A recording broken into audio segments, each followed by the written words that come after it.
So you saw that we use the sorted method in here to sort this list of first names, right?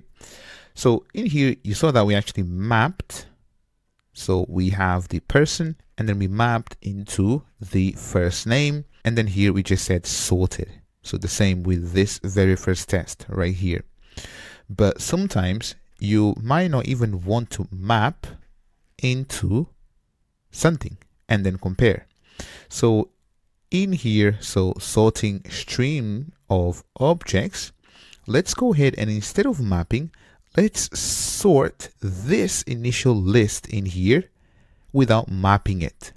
So the way you do it is, let me just say people dot and then stream, and then here I can say dot and then sorted.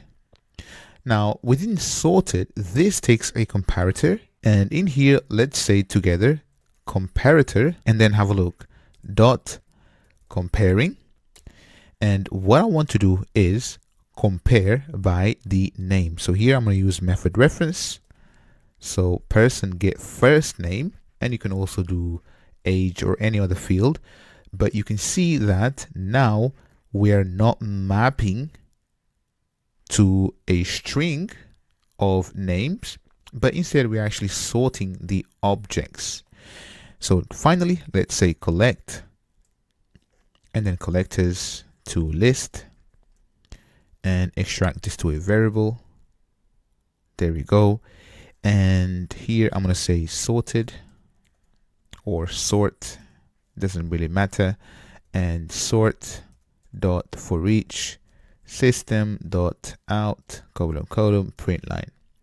So if I run this, have a look. So we actually get all the objects in here, but they are sorted. Have a look, A, and then it's the same as before, but the actual object. So here, all the way to Z. So if you want to have the reverse, so if you want to have this in reverse, you can say dot, so right after it, so after comparing in here, and let me just extract this to a variable quickly so you see what we're doing. So here, the comparator, so just like this. So we have the comparator, and then I'm saying comparing the person dot first name, and then I can say dot and then reverse. So reversed, there we go. If I run this, and bingo, have a look. So now we reversed all the objects and by name. And obviously, if you want, for example, by email, you just say here get and email, or any other property that you want. So if I run this, this will be different now. So let's have a look. So check this out. So Z all the way to an email that starts with A in here, right? So there you have it. Now, one thing which is really interesting is that this comparator here, you saw that we actually chained, right? So I've said dot reversed, but what you can do is, so here I can say dot and then have a look, then comparing. So you can actually have multiple comparators. So first I'm comparing by email right here, so getting the email, and then I say reversed, and I also then want to compare by, let's just say first name. So let's just say first name, and let me just switch this around. But you can see, you can say compare the email right here, and also compare the first names. So this will be the order of how things will be sorted. And then if you want, you can have the reversed or not. So if I run this in here, so what you will see is, so if I run this, check this out. So here we have A, have a look, A, and then the email also is A, starts with A, right? So we're actually sorting by those two fields. So I can keep on going and you'll see that it will follow the same order. So have a look, Z. And I think, yeah, so the emails are, I think, first name and last name, but you get the gist, right? So also if you want to first, let's say you want to sort, or actually say dot and then reversed in here, and then run this once more. So you'll see that the email will be reversed, but not the first name. Have a look. So the email, will be reversed, and you'll see that because the first name and last name make up the email, you'll see no difference. But this is how you can basically have multiple comparators. So here I can say dot, and you can see if you want to compare a double, this is how you do it: integer, long, and here you can also use your own comparator, right? So this is how you define your own comparator. You say compare, and that takes person 1 and person 2, and then you define how you want these two to be sorted. So this is pretty much how you sort. Okie dokie. I want to give you an exercise where I want you to find the top 10 most expensive blue cars. So literally just read this method name and it tells you what to do. So I'm not going to give you any clues on how you should implement it, but go ahead and give it a go. And as always, I'm going to give you the solution next. So to find out the top 10 most expensive blue cars, let's together type the following. So cars dot and then stream. And in here, what I want to do is I want to filter and then where the car, so car, and then car dot and then get and then color dot equals, ignoring case, blue in here. Then what I want to do is I want to basically say dot and then sorted. I want to sort by the, so in here comparator dot comparing, and then get and then price. And finally what I want to do is say dot and then limit and then 10. And finally we need to collect this back to a list. There we go. And here extract this to a variable, and then top 10.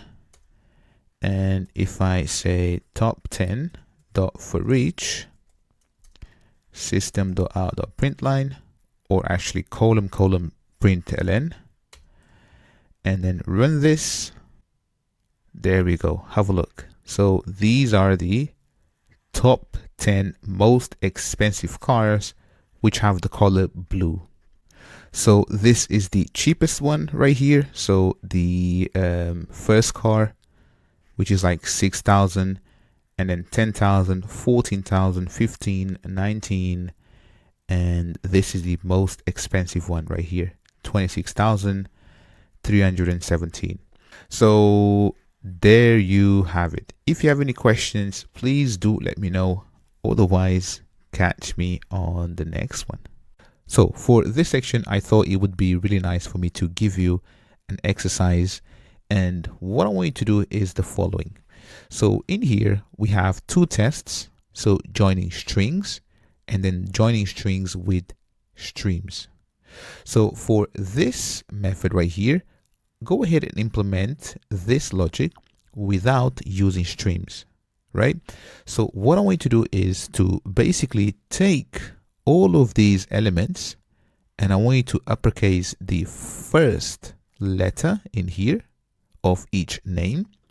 And then the final result should be a single string like so, Anna, and then comma, and then John, comma, and then Marcus, comma, Elena, comma, and then Yasmin.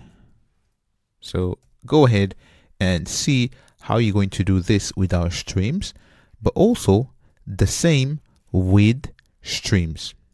So here I'm not going to tell you what you need to use, so go and try and explore the API, but it should be really straightforward. And as always, I'm going to give you the solution in the next video. but please do try and attempt this exercise. All right, so here's the solution for this exercise.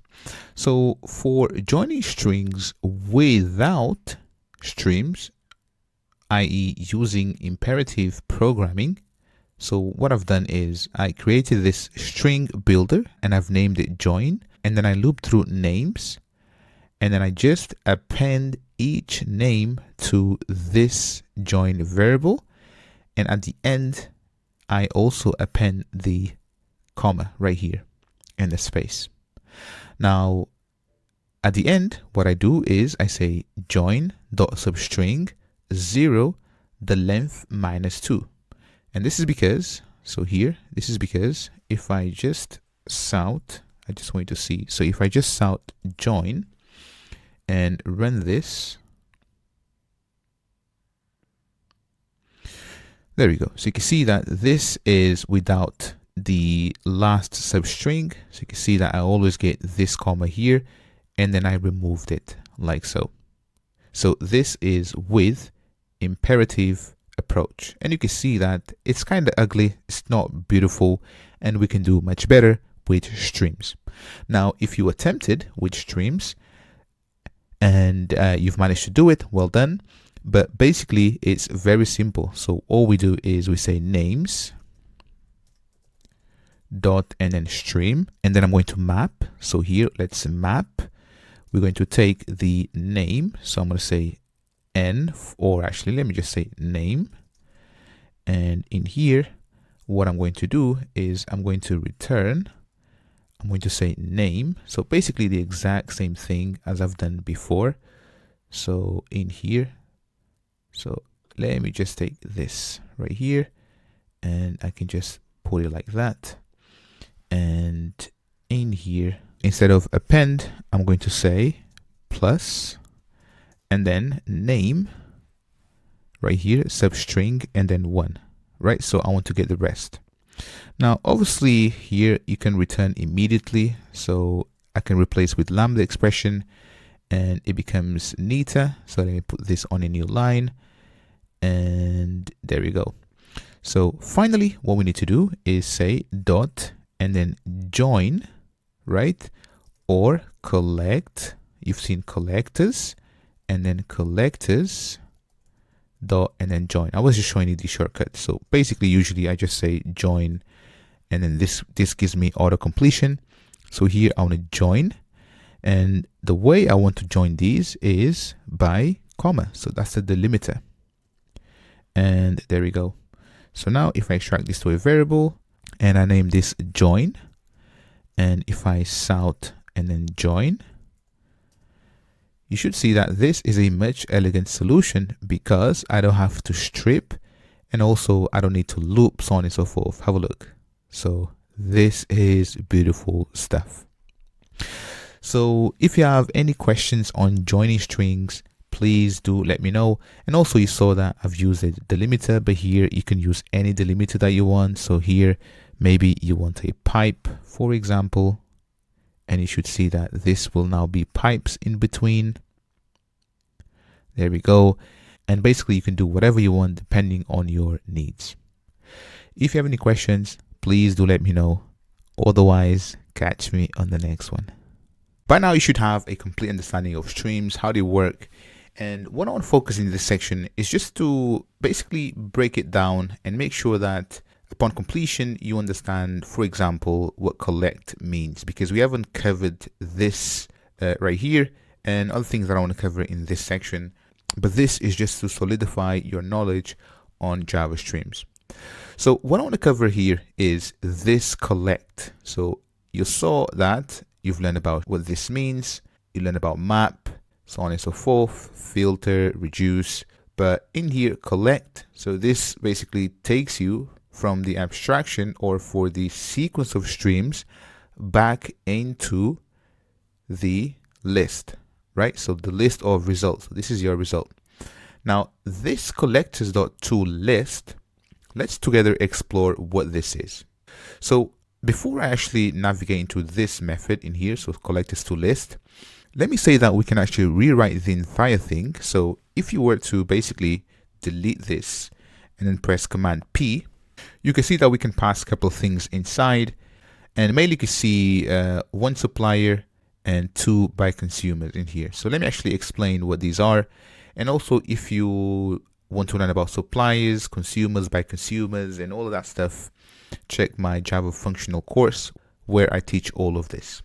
So in here, the first argument, so this supplier here is your starting point. So you see when we perform, so if I just come out of that, so you see when we perform map and then person.get email, we need to basically store the results back into something, right?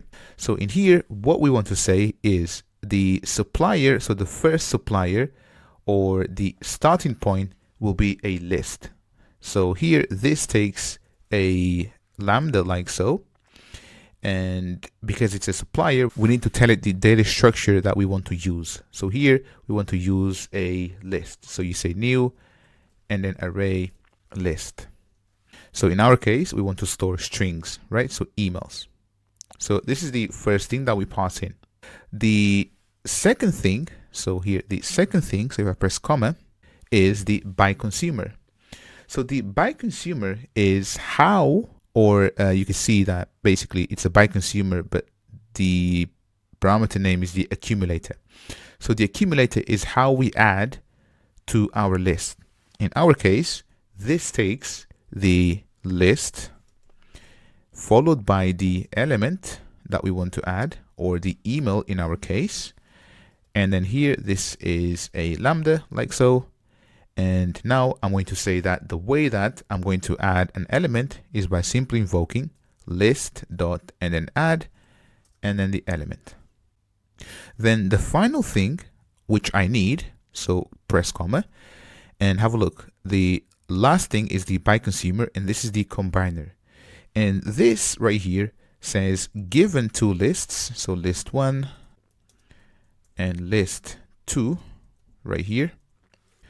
How do we basically combine these two lists together? And I'm going to explain this in a second, what this actually means, right? But in our case, if we have two lists, the way that we combine them is by saying list1 dot add and then all and then list and then 2. And to be honest, this is what is happening right here. But you can see that we've been using collectors and then two list, right?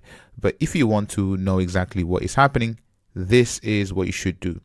So also in here, we can actually simplify all of this by using lambda with method reference, just like that. The same here. And finally, the same here. And to be honest, this is it.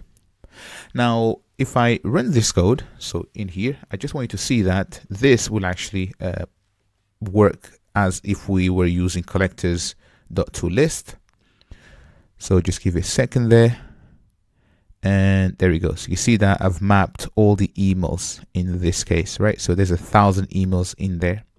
Now, what I want to do is let's press Command and then N. So let's search for a class and type collectors.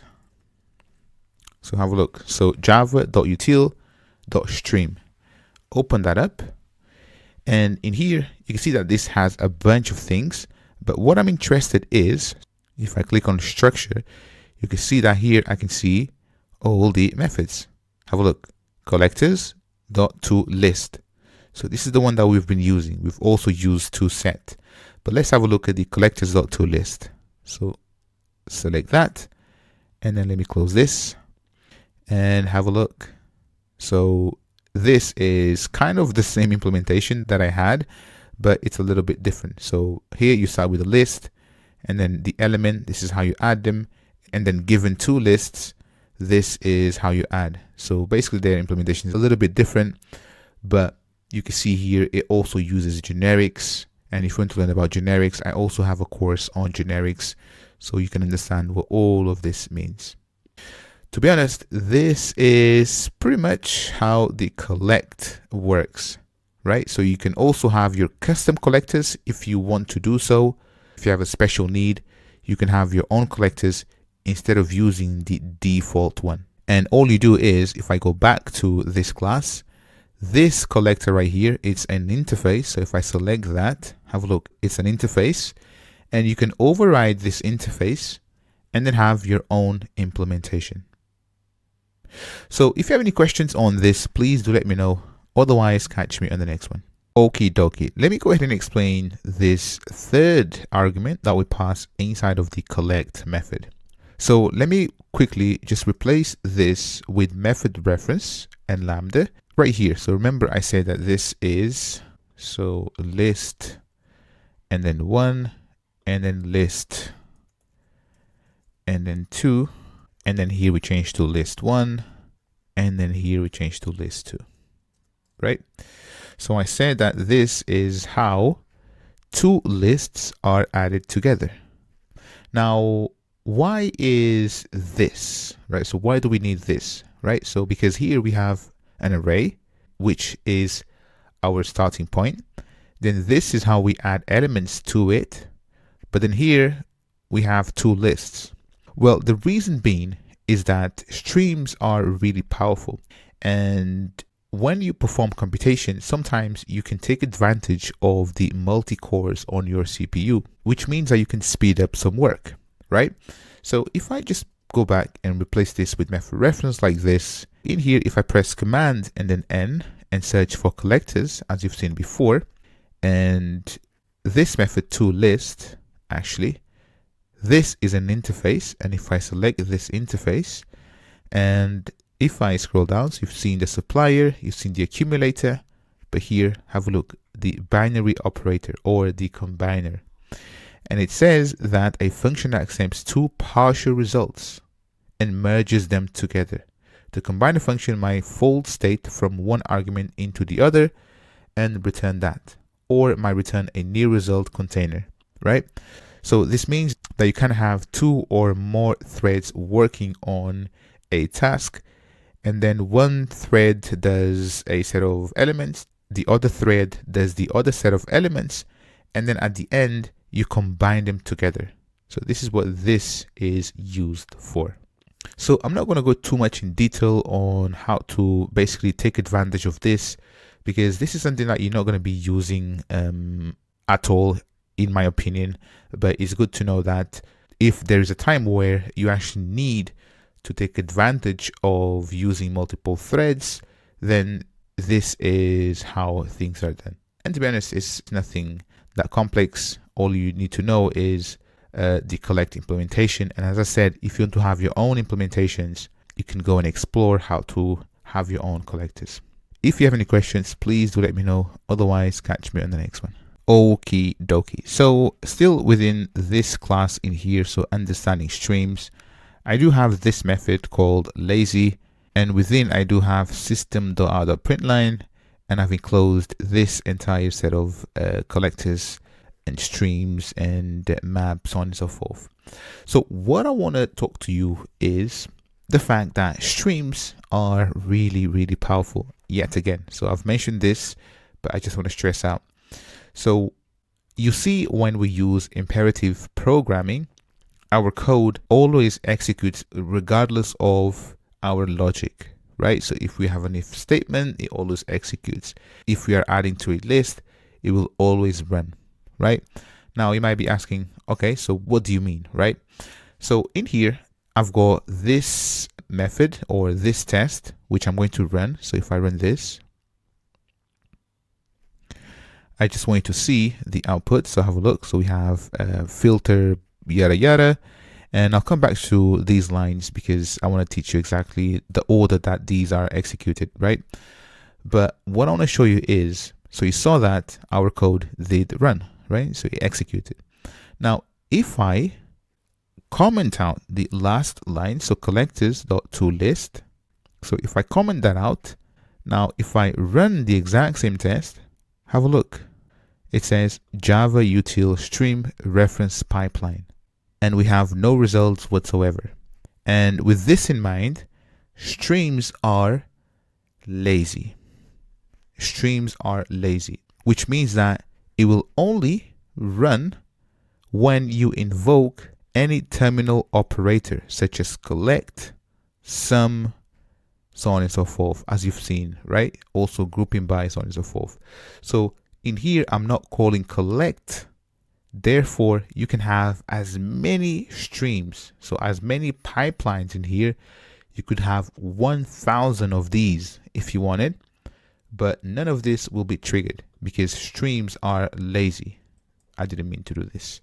So streams are lazy, right? Which means that they will only run when you invoke a terminal operator such as collect right here, which you've learned, and others. So if I run this now again,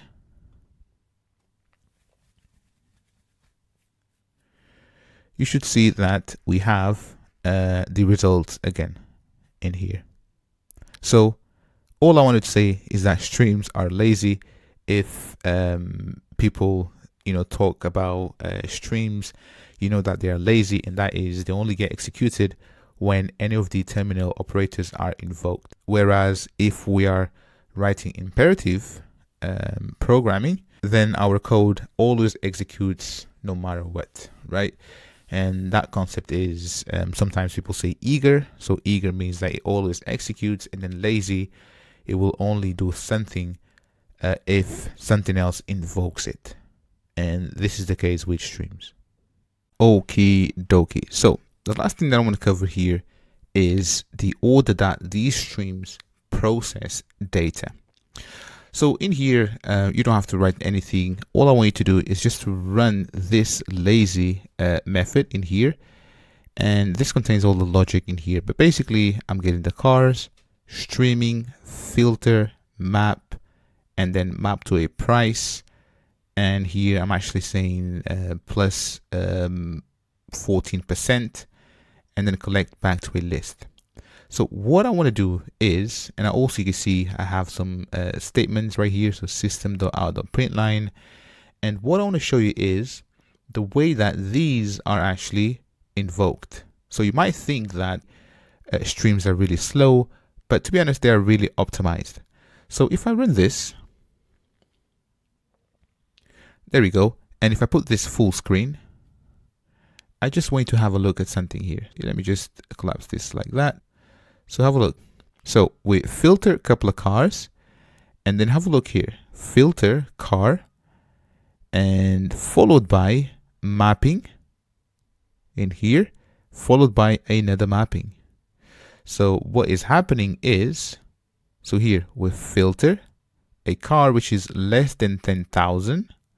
So if I go back to run, have a look, we filter, and then in here, so if we look at the prices, so all of these are above 10,000, but as soon as we find one which is less than 10,000, this one right here, the mapping is invoked on it. Again, the mapping is invoked on it, followed by another mapping. Then again, we filter until we find one which is less than 10,000. This one here, so you can see that these are above, so 93,000, 48, so on and so forth. But this one is 6,000. Then we perform the mapping once and then twice, and we carry on. So again, we'll find this example here. So this was the car which was found less than 10,000. Perform the mapping, yet another mapping, and then carry on, right? And if I basically scroll all the way down, so basically you can see that then this will actually finish, so the last mapping, and then it collects them to a list in here at the end, right? So you can see that it's not filtering all the cars, and then once it's done, mapping all the ones which are filtered, and then once it's finished this mapping again all the ones which have been mapped. So instead, as soon as it finds one match, it performs the mapping and this mapping.